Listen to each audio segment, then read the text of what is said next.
Hi friends, ఈరోజు ఈ వీడియోలో ఎస్ఎస్సి జీడీ కానిస్టేబుల్ జాబ్ ఖచ్చితంగా కొట్టాలంటే ఎన్ని మార్క్స్ రావాలి, మరి ఆ మార్క్స్ రావాలంటే మన ప్రిపరేషన్ విధానం ఎలా ఉండాలో ఈరోజు ఈ వీడియోలో డిస్కస్ చేద్దాం. సో ఖచ్చితంగా ఈ వీడియోని ఎండ్ వరకు చూడండి. సో మనకి ఎస్ఎస్సి జీడీలో కానిస్టేబుల్ సంబంధించిన డిఫరెంట్ ఆర్మ్డ్ ఫోర్సెస్ ఉంటాయి. మీరు అప్లై చేసుకునేటప్పుడు ఆర్డర్ ఆఫ్ ప్రిఫరెన్స్ అడుగుతారు. అంటే మనకి డిఫరెంట్ ఆర్మ్డ్ ఫోర్సెస్లో మీ ఫస్ట్ ప్రిఫరెన్స్ ఏంటి, సెకండ్ ప్రిఫరెన్స్ ఏంటి అనేది ఇవ్వాల్సి ఉంటుంది. చాలామంది స్టూడెంట్స్ కన్ఫ్యూజ్ అవుతుంటారు, అంటే ఏది ఫస్ట్ ఇవ్వాలి, ఏది సెకండ్ ఇవ్వాలని. సో దానికోసం ఒక ఐడియా కోసం మీకు బ్రీఫ్గా ఎక్స్ప్లెయిన్ చేస్తాను. సో ఫస్ట్ వన్ సిఐఎస్ఎఫ్ అంటే సెంట్రల్ ఇండస్ట్రియల్ సెక్యూరిటీ ఫోర్సెస్, అంటే ఇండస్ట్రియల్ సెక్యూరిటీ ఫోర్సెస్ సంబంధించిందే CISF. Next one BSF border security forces, అంటే మనకి చైనా పాకిస్తాన్ బార్డర్లో ఏవైతే ఫోర్సెస్ ఉంటాయో వాళ్ళని బిఎస్ఎఫ్ అంటారు. Next one SSB Sashastra Seema బల్, అంటే మనకి నేపాల్, భూటాన్ ఇలాంటి బార్డర్స్లో మనకి ఫోర్సెస్ ఏవైతే ఉంటాయో వాటిని ఎస్ఎస్బి అంటారు. Next one ITBP Indo Tibetan border police, అంటే ఇండో టిబెటన్ బార్డర్లో ఏవైతే ఫోర్సెస్ ఉంటాయో వాటిని ఐటీబీపీ అంటారు.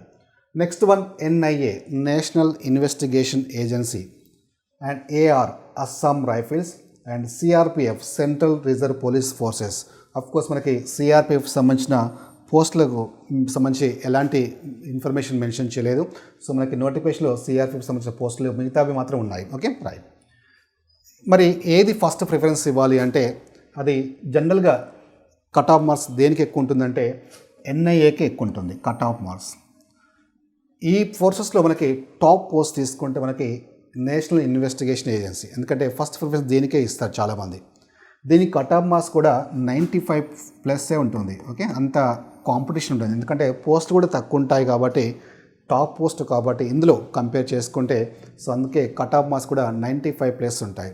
సెకండ్ ప్రిఫరెన్స్ మనకి చాలామంది సిఐఎస్ఎఫ్కి ఇస్తుంటారు, సెంట్రల్ ఇండస్ట్రియల్ సెక్యూరిటీ ఫోర్సెస్కి ఇస్తుంటారు. తర్వాత మనకి డిఫరెంట్ ఫోర్సెస్కి ఆర్డర్ ఆఫ్ ప్రిఫరెన్స్ ఇవ్వడం జరుగుతుంది. కానీ ఇక్కడ ఇలాగే ఇవ్వాలని రూల్ ఏం లేదు. మీ మీకు ఇంట్రెస్ట్ని బట్టి ప్రిఫరెన్స్ ఇవ్వండి.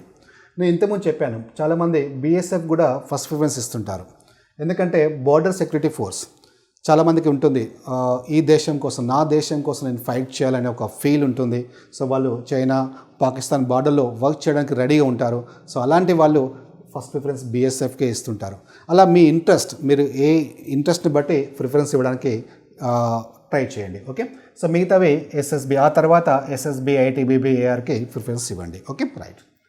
నెక్స్ట్ దీనికి సంబంధించిన కట్ ఆఫ్ మార్క్స్, అంటే మనకి ఎన్ని మార్క్స్ వస్తే జాబ్ వస్తుంది.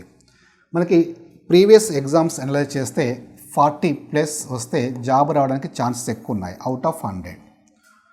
అంటే అది ఏదైనా ఒక ఫోర్స్ కావచ్చు, 40+ యావరేజే చెప్తున్నాను. అందులో మళ్ళీ స్టేట్ వైజ్ సపరేట్గా ఉంటుంది cut off marks, men women సపరేట్గా ఉంటుంది, మళ్ళీ కేటగిరీస్ వైజ్ అంటే ఎస్సీ, ఎస్టీ, బీసీ అలా కేటగిరీస్ వైజ్ సపరేట్గా ఉంటుంది. సో జస్ట్ నేను యావరేజ్ చెప్తున్నాను, 40+ వస్తే రావడానికి ఛాన్సెస్ ఉన్నాయి. అంటే ప్రీవియస్ కట్ ఆఫ్ మార్క్స్ని మనం అనలైజ్ చేస్తే ఈసారి కూడా ఖచ్చితంగా 40 మార్క్స్ వస్తే జాబ్ వస్తుందని చెప్పలేము, ఎందుకంటే ఎప్పటికప్పుడు కాంపిటీషన్ పెరుగుతుంది కాబట్టి. సో ఎక్కువ మార్క్స్ రావడానికి అవకాశం ఉంటుంది. ఓకే, కట్ ఆఫ్ మార్క్స్ ఎక్కువ ఉండడానికి అవకాశం ఉంటుంది. సో ఎనీహౌ మనకు ఖచ్చితంగా ఎన్ని మార్క్స్ వస్తే జాబ్ వస్తుంది అనేది మీకు డీటెయిల్గా మీకు సపరేట్ వీడియో డిస్కస్ చేస్తాను. అంటే మనకి కట్ ఆఫ్ మార్క్స్ దేనికి ఎంత ఉంటుంది, ప్రీవియస్ ఎగ్జామ్స్లో ఎంత ఉంది, ఇప్పుడు మనం ఎంత తెచ్చుకుంటే ఖచ్చితంగా ఏ ఫోర్స్లో రావడానికి అవకాశం ఉందన్నది మీకు సపరేట్ వీడియోలో మీకు డిస్కస్ చేస్తాను. Okay, right. నెక్స్ట్ మనకి ఈ సిలబస్ తీసుకుంటే మనకి ఈ స్టాఫ్ సెలక్షన్ కమిషన్ జీడీ కానిస్టేబుల్ సిలబస్ తీసుకుంటే మనకి మొత్తం సిలబస్ని 4 సెక్షన్స్గా డివైడ్ చేశారు. అవి ఏంటంటే general intelligence reasoning, next one elementary mathematics, తర్వాత English, last one general knowledge and general awareness అని 4 పార్ట్స్గా డివైడ్ చేశారు. ఈచ్ పార్ట్కి మనకి 25 క్వశ్చన్స్, 25 మార్క్స్, అంటే మొత్తం 100 క్వశ్చన్స్, 100 మార్క్స్ అని మనకి మెన్షన్ చేశారు. సో మనకి ఈ సిలబస్ని మనం ఎలా ప్రిపేర్ కావాలి, అంటే ఈ 4 సెక్షన్స్ని మనం ఎలా ప్రిపేర్ కావాలి, ఈ 4 సెక్షన్స్లో మనం ఎక్కువ మార్కులు సాధించాలంటే ఇంపార్టెంట్ టాపిక్స్ ఏంటి అనేది ఇప్పుడు డిస్కస్ చేద్దాం. Okay, right. ఇందులో ఫస్ట్ వన్ మనకి తీసుకుంటే ఎలిమెంటరీ మ్యాథమెటిక్స్. ఎలిమెంటరీ అని అక్కడే ఉంది చూడండి, వర్డ్ ఎలిమెంటరీ అని చెప్పారు. అంటే మనకి ఈ మ్యాథమెటిక్స్ అనగానే భయపడాల్సిన అవసరం లేదు, ఎందుకంటే ఇది 10th స్టాండర్డ్ కాబట్టి, 10th క్వాలిఫికేషన్స్తో సంబంధించిన జాబ్స్ కాబట్టి అడ్వాన్స్డ్ మ్యాథ్స్ ఏమి ఇవ్వరు, అక్కడే మెన్షన్ చేశారు కాబట్టి ఖచ్చితంగా ఎలిమెంటరీ మ్యాథమెటిక్స్ ఇస్తారు. అది ఫస్ట్ మైండ్లో పెట్టుకోండి. సో ఎలిమెంటరీ మ్యాథమెటిక్స్ అంటే మనకి ఈ టాపిక్స్ తీసుకుంటే మనకి జనరల్గా ఏ ఎగ్జామ్లో అయినా సరే, ఈ ఎగ్జామ్లో కాదు, ఈ టాపిక్స్ ఉంటాయని ఎవరు మెన్షన్ చేయరు. మెన్షన్ చేస్తారు, తర్వాత ఈటీస్ అని పెడతారు కదా, ఎక్సెట్రా అని పెడతాడు, అంటే ఇంకా ఉంటాయని అర్థం అనమాట. Okay, right. అంటే ఎగ్జాక్ట్లీ ఇవే టాపిక్స్ ఉంటాయని ఏ ఎగ్జామ్లో కూడా క్లియర్గా మెన్షన్ చేయరు. మనం ఏంటంటే ప్రీవియస్ ఎగ్జామ్స్ని బేస్ చేసుకొని ఈ టాపిక్స్ నుంచి ఎక్కువ రావడానికి అవకాశం ఉంది, వీటి మీద మనం ఎక్కువ ఫోకస్ చేయాల్సి ఉంటుంది అనే ఒక ఎనాలిసిస్ చేయగలుగుతాం. Okay, right. అలా మనకి ఈ ఎలిమెంటరీ మ్యాథమెటిక్స్ ఎస్ఎస్సి జీడీ ఎగ్జామ్లో మనకి ఈ మ్యాథమెటిక్స్ని ఎలా ప్రిపేర్ కావాలి, సో ఏ టాపిక్స్ నుంచి మనకి ఎన్ని మార్క్స్ రావడానికి అవకాశం ఉంటుందో చూద్దాం. ఓకే, మనకి ఈ ఎలిమెంటరీ మ్యాథమెటిక్స్లో ఒక టాపిక్ నుంచి ఎక్కువ క్వశ్చన్ ఇస్తున్నారు, అదేంటంటే డేటా ఇంటర్ప్రిటేషన్. దాని నుంచి ఒక 3 to 4 క్వశ్చన్స్ ఇస్తున్నారు. ఎవ్రీ ఎగ్జామ్లో 3 to 4 క్వశ్చన్ ఖచ్చితంగా డేటా ఇంటర్ప్రిటేషన్ నుంచి ఇస్తున్నారు. అంటే గ్రాఫ్స్ ఇస్తారు, దాన్ని బేస్ చేసుకొని కొన్ని క్వశ్చన్స్ ఇస్తారు. మిగతా టాపిక్స్ ఏవైతే ఉన్నాయో percentage, profit and loss, simple interest, compounders, ఇలా అన్ని అదర్ టాపిక్స్ నుంచి మనకి 1 క్వశ్చన్ ఇస్తున్నారు. ఎందుకంటే మొత్తం 25 క్వశ్చన్సే కాబట్టి అదర్ టాపిక్స్ నుంచి మనకి 1 క్వశ్చన్స్ ఎక్స్పెక్ట్ చేయొచ్చు. మరి ఎలా ప్రిపేర్ కావాలి, ఈ మ్యాథమెటిక్స్ ఎలా ప్రిపేర్ కావాలంటే ఒక ఆర్డర్గా ప్రిపేర్ కావాల్సి ఉంటుంది. ఆర్డర్గా ఏంటంటే దీన్ని మనకి ఒక 5 పార్ట్స్గా మనం డివైడ్ చేసుకున్నాం. అంటే ఎలా ప్రిపేర్ కావాలనేది, ఎందుకంటే మనకి పార్ట్ 1 తీసుకుంటే ఫస్ట్ మీరు పర్సంటేజ్ ప్రిపేర్ కండి. మిగతా టాపిక్స్ ఏవైతే ఉన్నాయో ఇవన్నీ పర్సంటేజ్ రిలేటెడ్ కాబట్టి మీకు అవి ఈజీగా అయిపోతాయి. సో ఫస్ట్ మీరు పర్సంటేజ్తో స్టార్ట్ చేయండి.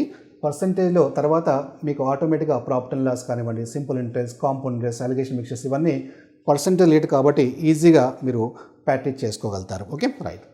అలాగే ఈ ప్రిపేర్ అయ్యేటప్పుడు ఇంతకుముందు చెప్పినట్టు మనకి ఈ క్వశ్చన్స్ అన్నీ మనకి మెయిన్లీ 3 టైప్స్ ఉంటాయి: basic, medium level, advance level. మీరు బేసిక్స్ మాత్రం పర్ఫెక్ట్గా ఉండండి. ఈచ్ అండ్ ఎవ్రీ టాపిక్లో బేసిక్స్ పర్ఫెక్ట్గా ఉండండి.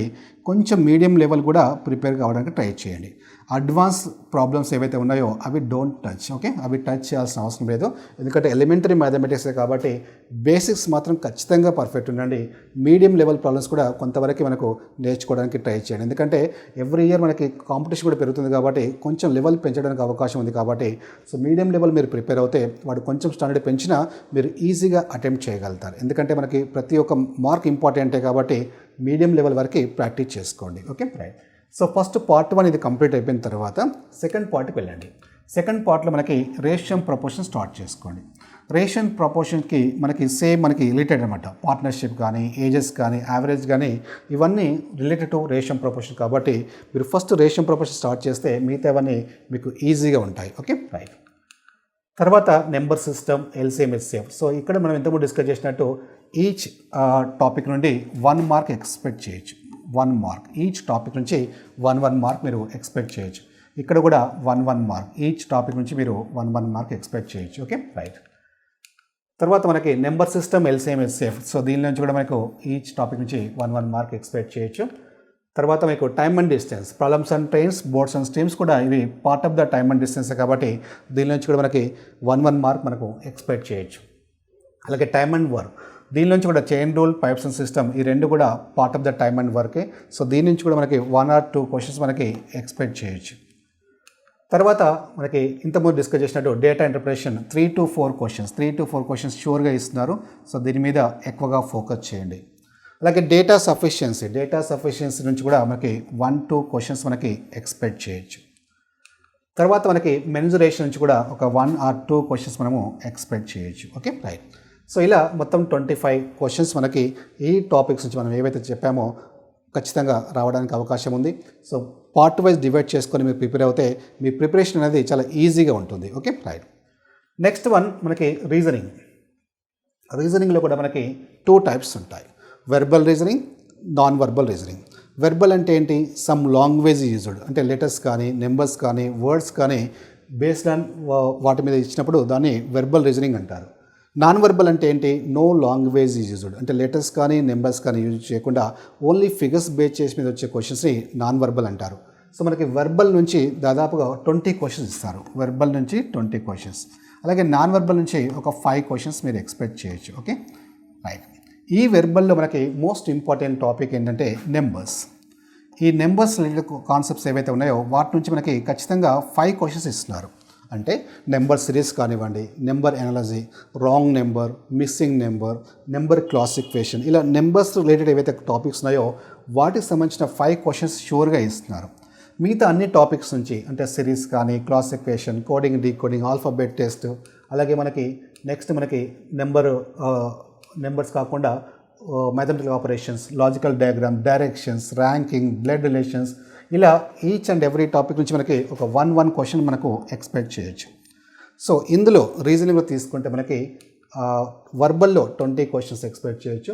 నెక్స్ట్ వన్ మనకి syllogism, statement of course of action and data sufficiency అక్కడ రీజనింగ్లో ఉంటుంది. మళ్ళీ అలాగే మనకి ఇక్కడ కూడా మ్యాథమెటికల్ ఎబిలిటీలో కూడా ఉంటుంది. అలాగే నాన్ వెర్బల్ నుంచి మనకి ఒక 5 క్వశ్చన్స్ ఎక్స్పెక్ట్ చేయొచ్చు. ఓకే, నాన్ వెర్బల్ నుంచి 5 క్వశ్చన్స్.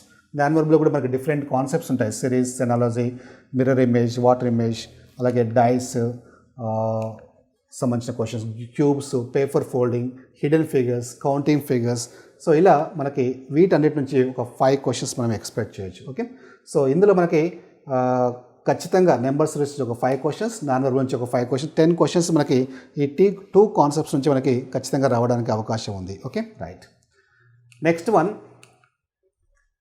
ఇంగ్లీష్లో కూడా మనకి 25 క్వశ్చన్స్. 25 క్వశ్చన్స్లో మనకి గ్రామర్ బేస్ చేసుకొని మనకి ఒక 20 క్వశ్చన్స్ ఇస్తారు. 20 క్వశ్చన్స్ గ్రామర్ అండ్ వొకాబులరీ మీద 20 క్వశ్చన్స్ ఇస్తారు.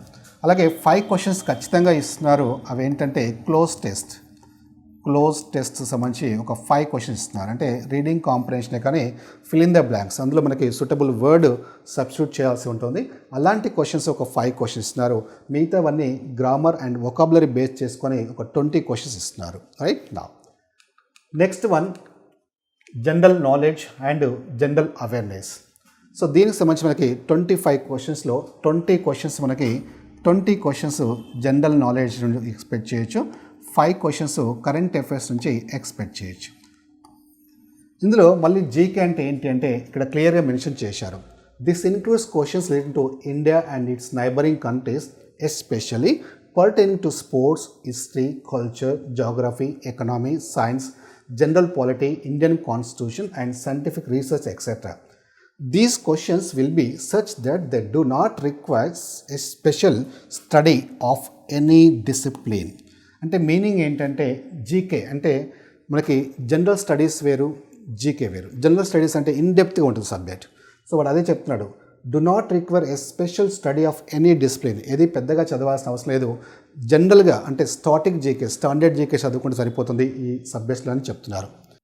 అలాగే మనకి ప్రీవియస్ ఎగ్జామ్లో కొన్ని క్వశ్చన్స్ తీసుకుంటే, ఫర్ ఎగ్జాంపుల్ ఎకనామీలో primary sector of Indian economy, agriculture, అలాగే planning commission was set of in 1950, GST stones.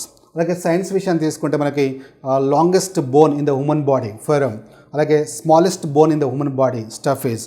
So ఇలా మనకి జనరల్గా అంటే ఏ సబ్జెక్ట్ తీసుకునే, ఫర్ ఎగ్జాంపుల్ ఇండియన్ హిస్టరీ తీసుకుంటే 1920 ఇండియన్ నేషనల్ కాంగ్రెస్ టేక్ ప్లేస్ ఎక్కడ జరిగింది అన్నాడు, నాగ్పూర్. సో ఇలా మనకి స్టాటిక్ జీకే మీద అంటే స్టాండర్డ్ జీకే మీద క్వశ్చన్స్ ఫామ్ చేయడం జరుగుతుంది. సో వీటికి సంబంధించి మనకి ఇన్డెప్త్గా వెళ్ళాల్సిన అవసరం లేదు. Just GK point of view చదువుకుంటే సరిపోతుంది. నెక్స్ట్ వన్ మనకి జనరల్ అవేర్నెస్ అంటే కరెంట్ అఫైర్స్ నుంచి మినిమం మనకి ఒక 5 క్వశ్చన్స్ వరకు ఎక్స్పెక్ట్ చేయొచ్చు. It includes persons, hours, sports, ఇవన్నీ మనకి కరెంట్ అఫైర్స్ల కిందకి వస్తాయి. Okay, right. So my dear friends, and ఇదొక మంచి అవకాశం. ఎందుకంటే మనకి దాదాపుగా 25,000 పోస్టులు జస్ట్ 10th క్వాలిఫికేషన్తోనే ఒక ఆర్మ్డ్ ఫోర్సెస్లో జాబ్ రావడానికి ఒక గుడ్ ఆపర్చునిటీ చెప్పుకోవచ్చు. కొంచెం సీరియస్ తీసుకుంటే ఒక సిస్టమేటిక్గా మీరు ప్రిపేర్ అవుతే మినిమం 70 to 80 మార్క్స్ ఈజీగా స్కోర్ చేయొచ్చు. నేను చెప్పేది మినిమం, మ్యాక్సిమం కాదు. ఓకే, సో మనం ఇంతకుముందు డిస్కస్ చేసినట్టు యావరేజ్గా బీఎస్ఎఫ్కి ఒక 40 మార్క్స్ వస్తే మనకి జాబ్ వచ్చింది. కానీ ఇప్పుడు నేను చెప్పేది ఏంటంటే కొంచెం సీరియస్ తీసుకుంటే అలాగని 40 తీసుకోవడానికి ట్రై చేయకండి. ఎందుకంటే నెగిటివ్ మార్క్స్ కూడా ఉన్నాయి. అదొక మోస్ట్ ఇంపార్టెంట్ పాయింట్. అది always keep in the mind. చాలామంది అక్కడ మిస్టేక్ చేస్తుంటారు. సో నెగిటివ్ మార్క్స్ అంటే 1/4 నెగిటివ్ మార్క్ ఉంది అంటే ఒక క్వశ్చన్కి 0.25 మార్క్స్ డిడక్ట్ చేస్తారు రాంగ్ అవుతాయి. సో అందుకే మనకి ఖచ్చితంగా వచ్చేవి మాత్రమే ఆన్సర్ చేయాల్సి ఉంటుంది. రానివి 100% టచ్ చేయొద్దు. ఓకే, సో అందులో అయినా కానీ మీరు ఈజీగా కొంచెం సీరియస్గా ప్రిపేర్ అవుతే 70 to 80 మార్క్స్ ఈజీగా స్కోర్ చేయగలుగుతారు. Okay, right.